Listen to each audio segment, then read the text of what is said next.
Hola, ¿qué tal? Soy el doctor Carlos Báez Montes, académico de la Universidad de la Policía del Estado de Sinaloa, México, y académico de distintas universidades de la República Mexicana. Gracias por estar con nosotros. Vamos a dar inicio a la segunda unidad de esta materia que hemos denominado Derechos Humanos en la Seguridad Pública.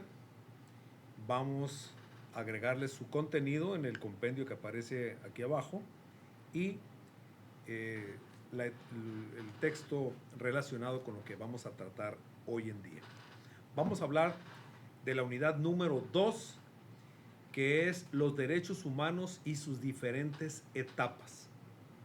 La primera unidad hicimos un bosquejo importante de lo que ocurría en el derecho romano, como el derecho natural y el derecho de gentes crearon prácticamente las bases para el derecho moderno, para el respeto a la vida, a la propiedad, al comercio, a la salud, al bienestar, y donde los distintos imperios fueron acomodando sus ordenamientos al respeto a los derechos humanos, precisamente por haber nacido en este planeta y precisamente por haber sido producto de un derecho natural de la vida. En eso consistió la primera etapa. Pero hoy vamos a ver paso a paso, momento a momento. Ojalá no se confundan, pongan mucho cuidado porque vamos a hablar de todas las etapas, de todos los momentos históricos de los derechos humanos. En esto consiste la segunda unidad. Voy a pedirles igual que me hagan una síntesis interpretativa de lo que estaba usted escuchando, pero al mismo tiempo de lo que analice del documento que va aquí anexo en esta unidad, que es la unidad número 2, los derechos humanos y sus diferentes etapas. Comenzamos.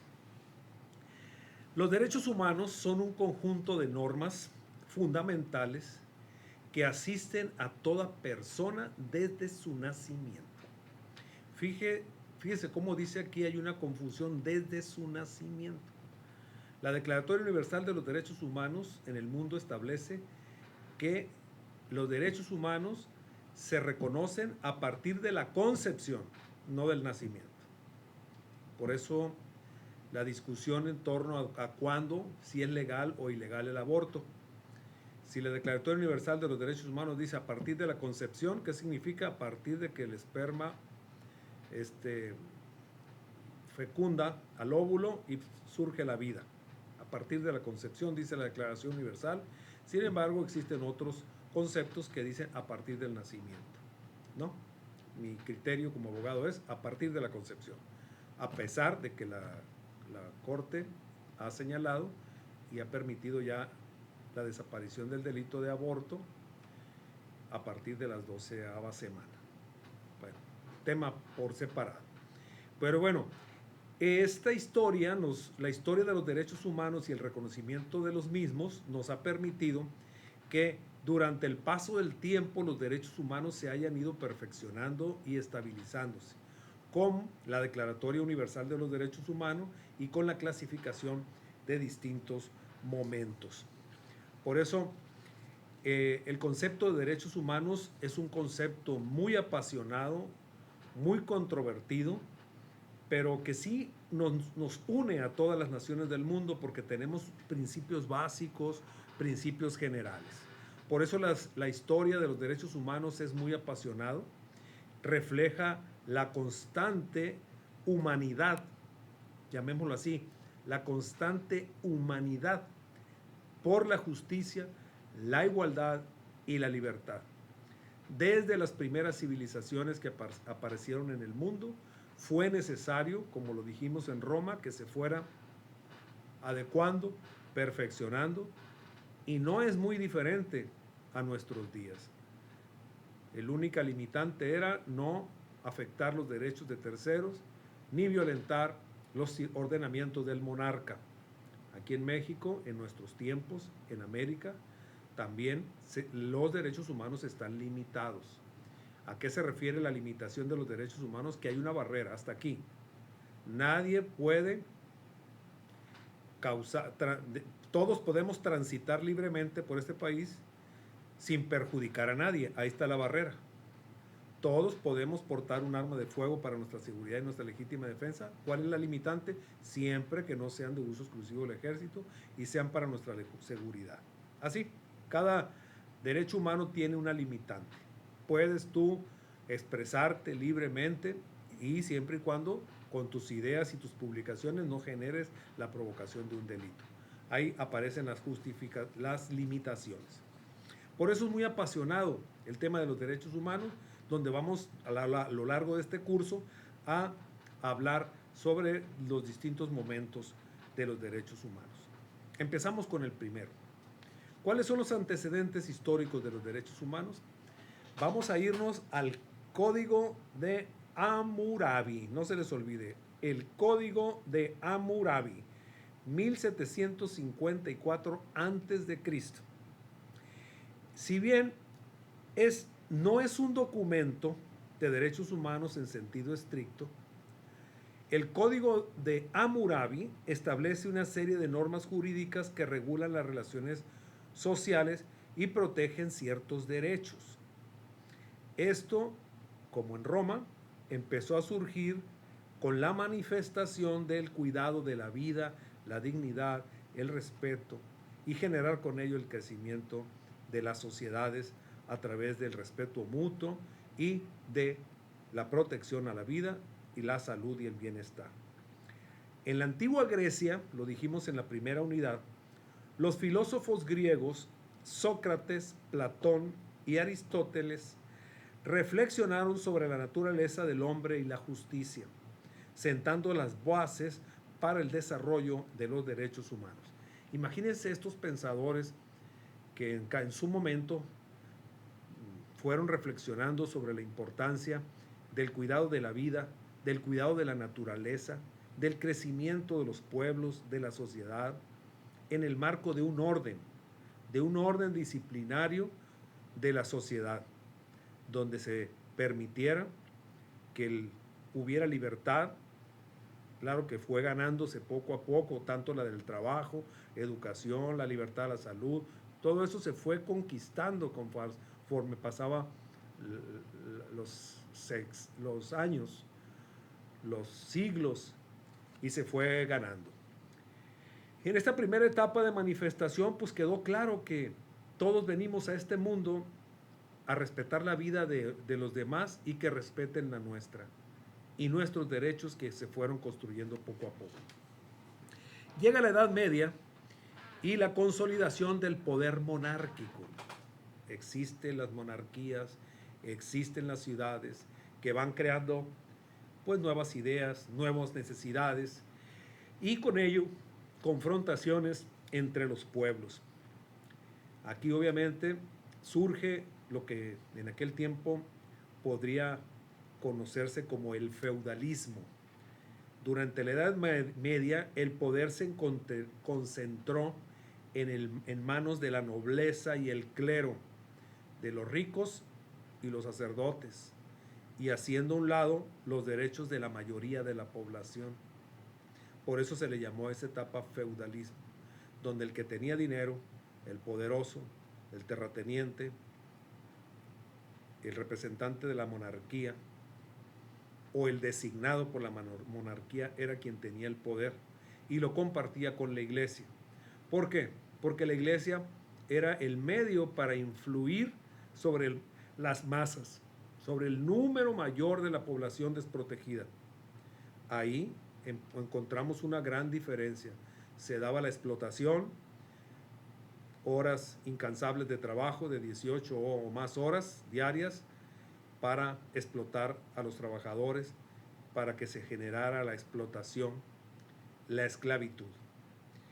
Luego surge el tema de las cartas pueblas, donde estas cartas aparecían derechos que los monarcas daban a algún nivel de la sociedad. ¿Por qué? Porque existía alguien especialista en el cuidado del ganado, algún especialista que conocía del manejo de hierbas o de pues, la medicina herbolaria, o encontraban en algún grupo de personas muy valiosas para la minería, para la explotación minera. Entonces, ¿qué hacían? Pues la monarquía, el feudalismo, la iglesia les daba cierto poder porque eran gente capaz. Pero la gran mayoría de la población, que no sabía más que recibir órdenes y hacerla de barbecho o de bestias, pues eran discriminados, marginados, no eran capaces de poder prepararse o capacitarse. El herrero, el alfarero, el campesino que sabía sembrar, pues tenía ciertos privilegios que eran las cartas pueblas. A eso le llamaban porque eran las que se otorgaban al reconocimiento del que tenía cierta preparación mayor que la otra. Pero siempre observábamos la desigualdad. En la Edad Media surge los estados nacionales. Después de la Edad Media, la Reforma Protestante, surge el surgimiento del protestante contra la Iglesia Católica y promovió la libertad religiosa, que no fuera únicamente un instrumento manipulador del Estado y que éste resolviera sus temas de la Iglesia por su cuenta y no fuera una filial o sucursal del monarca. Claro que eso costó mucha sangre, costó la muerte, el destierro, la destrucción, el embargo de bienes de la iglesia, etc. En la Edad Media. Luego se surge después de la Edad Media la Revolución Burguesa. Esta Revolución Burguesa se refiere a distintas luchas sobre derechos humanos que solicitaban los monarcas, las gentes del poder con los monarcas. Si yo ya había acumulado riqueza a través de mi actos de representación o reconocimiento de estas cartas pueblas, de estas cartas pueblas que me daban mi especialidad o mi capacidad para producir, entonces ya tuve un patrimonio y quise separarme de la iglesia o del monarca. Entonces surgían estas situaciones. Continuamos entonces, dentro de los antecedentes de los derechos humanos, aparece en el año 539 antes de Cristo un documento jurídico de derechos humanos. ¿Cuál fue? Les pido que lo analicen, pónganle por ahí en el Google, el cilindro de Ciro. Eso ocurrió en el año 539 antes de Cristo. El cilindro de Ciro es una piedra, una roca, como un cilindro que ustedes tienen, un cilindro de gas. Talló una roca que era un cilindro y Ciro, el emperador, Ciro el Grande, era una persona muy religiosa, pero era un emperador. Este emperador persa, en el año de 1539, lo tenía todo. Tenía tierras, ganado, mujeres, esclavos, trabajadores, haciendas, a la iglesia de su lado, y era lo que él decía y decidía ese monarca, ese emperador, se cumplía. Pero él era religioso, es decir, era creyente. Llegó un momento en que reflexionó y dijo: tengo todo, agua, ganado, dinero, oro, plata, joyas, minas, todo tenía. Mujeres, y repito, porque mujeres pues podía tener las que quisiera. No había quien se opusiera a ser mujer de ese emperador, de ese monarca, Ciro el Grande. Pues Ciro, mucho antes de morir, planeó respetar los derechos humanos de sus subalternos. ¿De qué manera? En ese cilindro empezó a tallar, a forjar, tac, tac, tac, tac, tac, tac, tac, a escribir en el cilindro, y le daba vuelta al cilindro de Ciro y seguía escribiendo para que quedara grabado en la roca. Él sabía que un día se iba a morir, una roca grande, ¿no? La iba dando vueltas la talló, y esa roca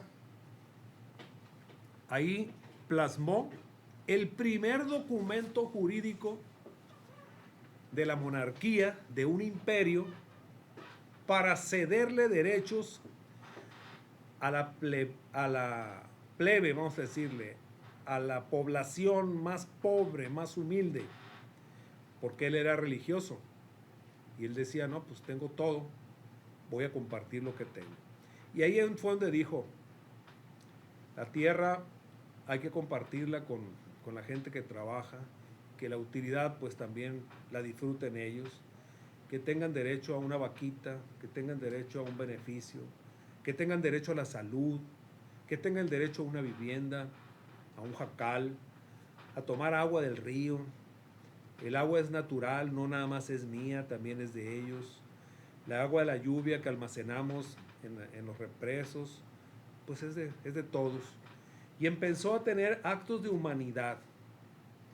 Por eso Ciro el Grande hizo la primera declaratoria, que incluso la Declaratoria Universal de los Derechos Humanos de la ONU, reconoce que esa fue la primera declaratoria universal por escrito, aunque en una roca, surgió por parte de un monarca persa en el año 539 a.C.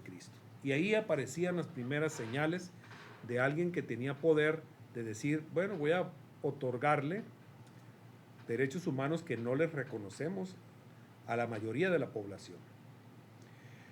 Después de Ciro el Grande, que se da este contexto histórico, lo repito, tras la conquista de Babilonia, Ciro el Grande promulgó un decreto que reconocía la libertad religiosa y la igualdad de los pueblos conquistados. A eso me quería referir. ¿Cuál es la importancia de este documento que está escrito? Es que se reconoce la libertad religiosa y los derechos, aunque sean mínimos, para la población en general. ¿Y qué creen? Reconoce a partir de ese momento la no esclavitud. Hasta ahí quería llegar, que Ciro el Grande, siendo religioso, dice, bueno, ¿por qué voy a tener esclavos? Si lo tengo todo, trabajan conmigo, hay que pagarles. No ser que disfruten también ellos la carne, que disfruten el borrego, que disfruten el cordero, lo que ellos también me ayudan a producir. Bueno, después de Ciro el Grande vamos a hablar de la Carta Magna del año 1215.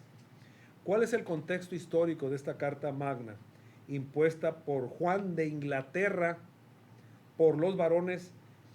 Esto limitaba a los monarcas y reconocía ciertos derechos de la nobleza. Esta Carta Magna fue promulgada por el rey de Inglaterra y dijo, está bien que tengamos derechos nosotros, pero también hay que reconocer los de las mayorías. Tienen derecho a alimentarse, a tener atención de salud, a que no mueran como animales, a que contribuyan también con lo que ellos se ganan. Esto de la Carta Magna del año 1215 estableció principios fundamentales para la propiedad privada del dueño del predio, pero también del derecho a las personas que participaban junto con el monarca o con el empresario o el particular. Luego nos vamos a la petición de derechos, así se llama, petición de derechos del año 1628.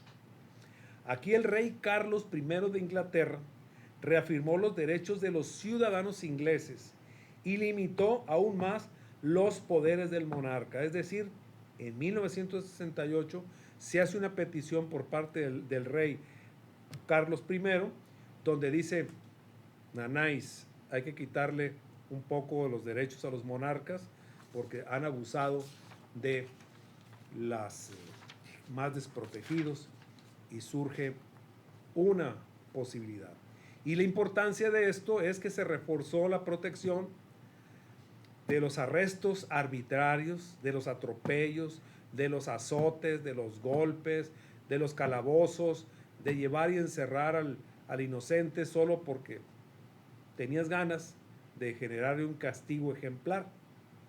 Entonces, a partir de entonces, se constituyó un parlamento de justicia, donde alguien asesinaba, violaba, robaba, mataba, había un parlamento que decía, denle 40 azotes, córtenle las manos porque robó, mátenlo en la horca porque asesinó a alguien, y ya, había una especie de parlamento que era generalmente por los más ancianos e impartían la justicia cumpliendo con ello, con la justicia, es decir, si mató, pues condena de muerte, si robó, pues que pague con los animales o bestias que tenga, y si no tiene, pues córtenle una mano, algo así. Funcionaba como una especie de justicia, ¿no?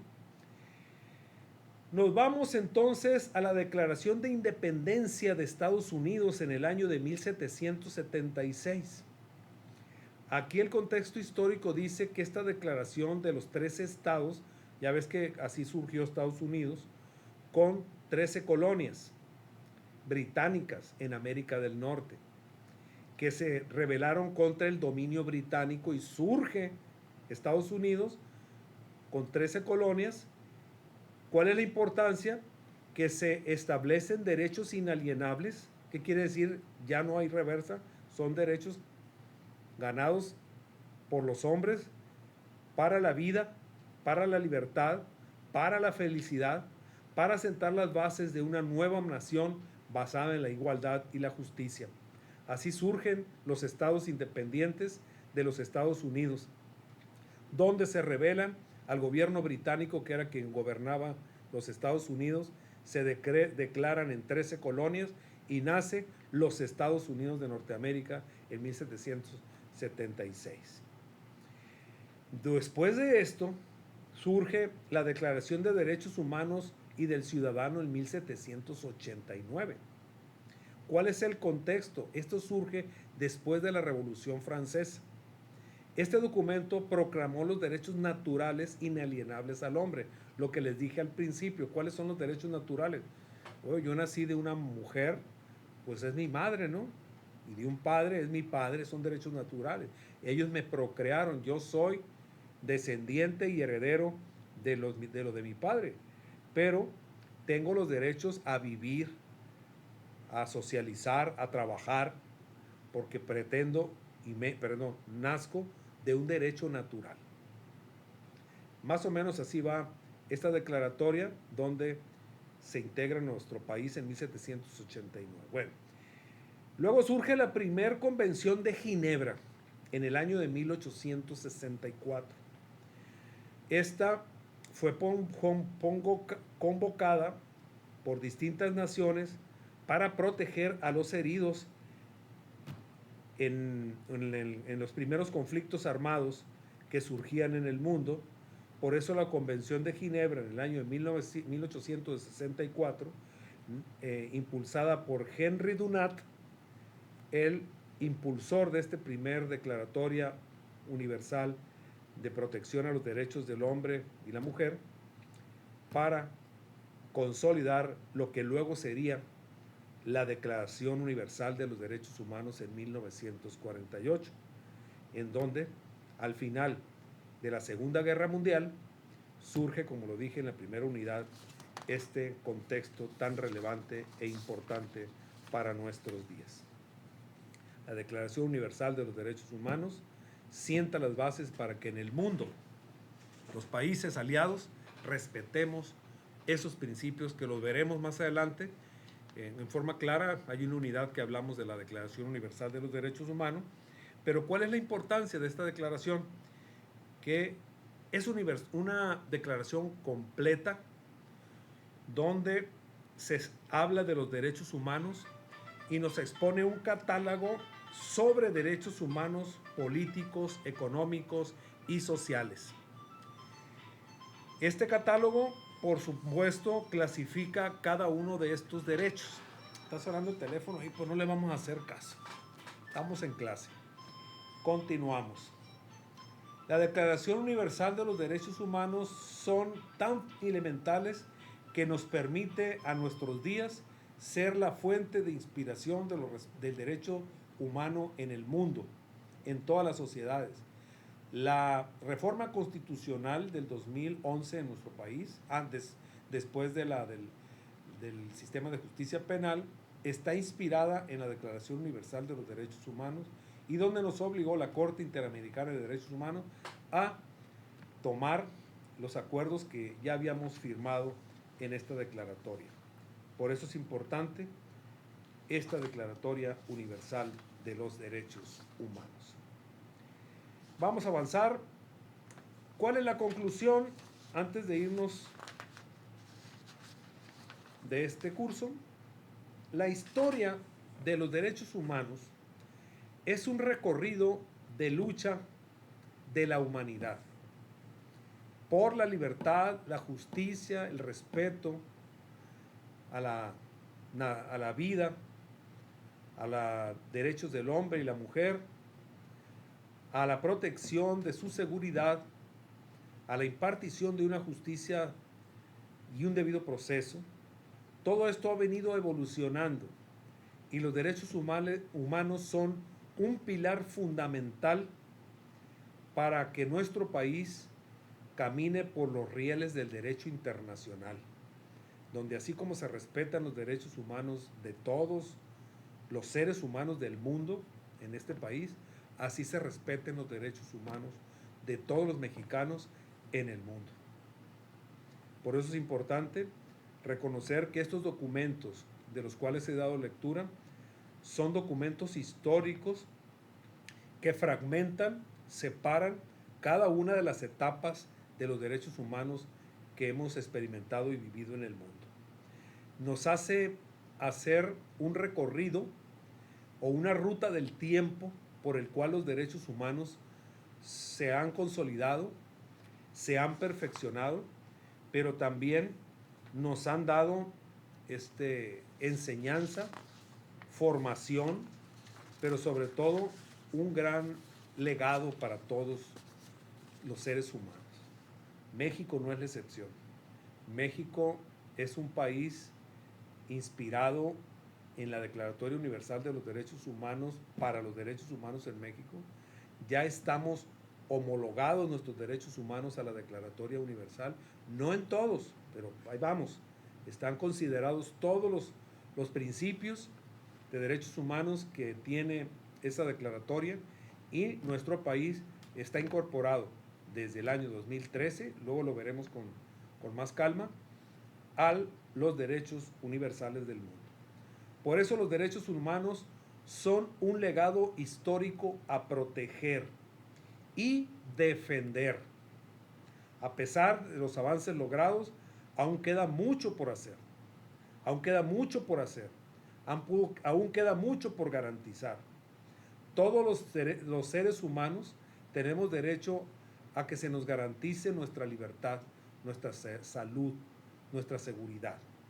Aún en el siglo XXI sigue habiendo desapariciones forzadas, sigue habiendo atentados, abusos de autoridad, no reconocimiento de los derechos humanos. A eso me refiero, que gozamos de principios fundamentales de derechos humanos, pero no a plenitud, porque ocurre con mucha frecuencia que los derechos humanos son violentados, atacados. Por eso estos cursos, para que en el sistema de seguridad pública del que tú vas a formar parte, como ciudadano, como operador del sistema de seguridad pública, como académico, como maestro, como parte de la sociedad, tengas conciencia de que los derechos humanos es responsabilidad de todos los seres humanos, de toda la sociedad, de todos los que participamos en ello. Por eso, los derechos humanos en la seguridad pública es un binomio muy compacto, muy sólido, del cual tenemos que trabajar toda la sociedad, los legisladores, el gobierno, el poder judicial, el poder legislativo, el poder ejecutivo y los ciudadanos, los medios de comunicación, la iglesia, todos. Te encargo que me hagas una síntesis de 2 cuartillas a mano con tu opinión personal y lo que aprendiste en esta segunda unidad. Me lo mandas a la plataforma para poder evaluar esta segunda unidad. Soy el doctor Carlos Báez. De esta forma, me quedo contigo.